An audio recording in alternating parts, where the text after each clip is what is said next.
TIFU by not realizing how long checkups take before plasma donation. I wanted to start doing plasma donation. I scheduled the appointment at lunch about an hour beforehand and showed up 15 minutes before the appointment time. I was in the waiting room for half an hour. Then I had to check in, which took longer because I forgot my social security card. Then I had to get a blood test and fill out a questionnaire. And then I had to get the physical exam by the nurse. By the time I finally got to get the plasma drawn out of me, it had been 2 hours since the appointment time, and a full 3 hours since I'd eaten. At first, everything was going fine. I was doing my homework while the machine was doing its thing. Pretty chill. But then, this familiar feeling started to grow in my chest, an anxious feeling. I was starting to have a panic attack. My breathing got heavy and I started to sweat. I tried to get myself to calm down, but it's like my body refused. I didn't want to tell the technicians at first, but it just got worse. And they took notice anyway. They stopped the machine, fed me saline, gave me ice packs, asked me some questions. They were very understanding about the whole thing. But I still feel a little embarrassed and silly. TLDR. I didn't realize that your first plasma donation takes a lot longer than expected. And ended up having a panic attack because too much time had passed since I'd eaten.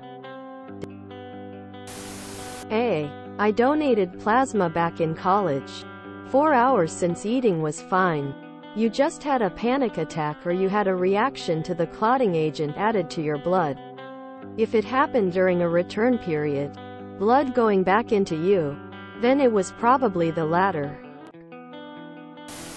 You were probably sensitive to the clotting agent. If you go again, you can ask them to slow down the return. Unless you're like me, that should help. If I don't eat within an hour of donating, I get dizzy, sweaty and faint afterwards. If I don't eat within an hour of my donation, I get incredibly faint and dizzy because my blood sugar absolutely tanks. It happens to some people more easily than others. The first time I donated, I made the same mistake as you. Luckily they had Gatorade on hand, and as soon as they stopped the donation and had me drink some, I was totally fine. Now that you've done your first donation, you'll be sent through a lot more quickly, so as long as you eat before you go, you'll be fine. No need to be embarrassed. They see it all the time. On the bright side, at least you didn't vomit.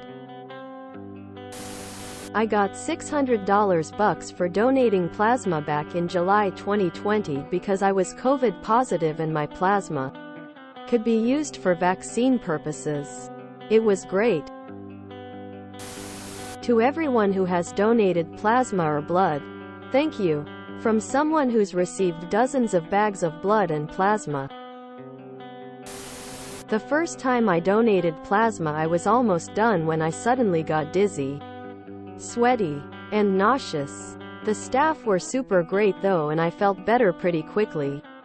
If you go back to donate again and actually finish the whole donation process without issue and the saline is room temperature, you will probably feel cold. I did not bring a blanket for my second donation and regretted it as I was shivering. Lol. Wow, that is a strong reaction. But given the time delay, understandable. In my country, you can either sell plasma for payment up front, so it takes about an hour and you get paid and go about your day, or as I do, donate it for free. That has several benefits by law. I get a whole paid day off from work for recovery. I can also deduct as a charity gift in my taxes.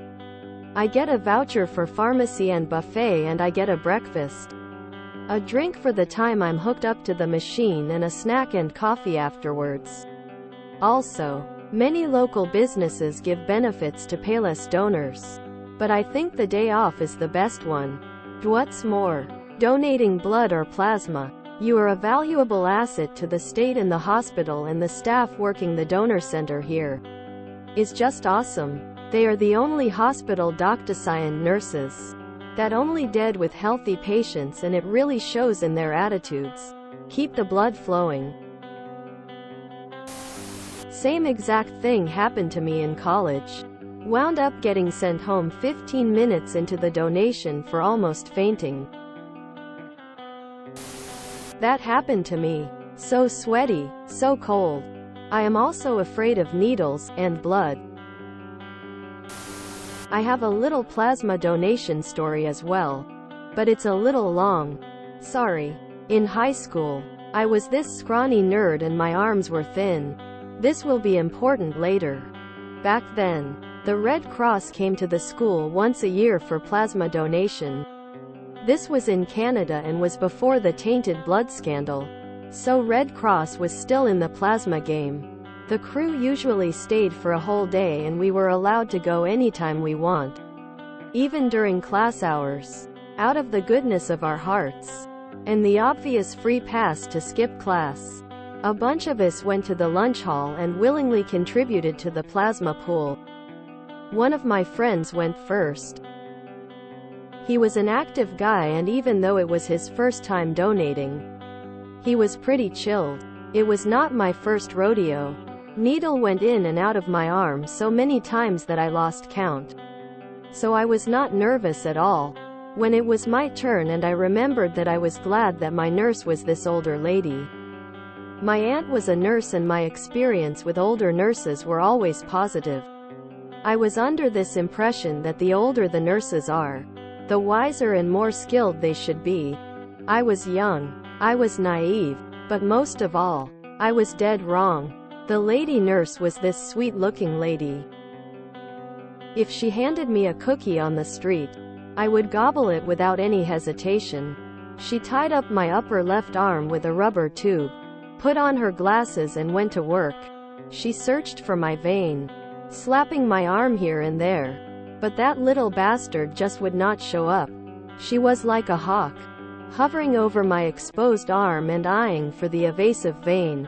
When she thought she spotted it, she swooped in and launched that needle into my arm. Nope.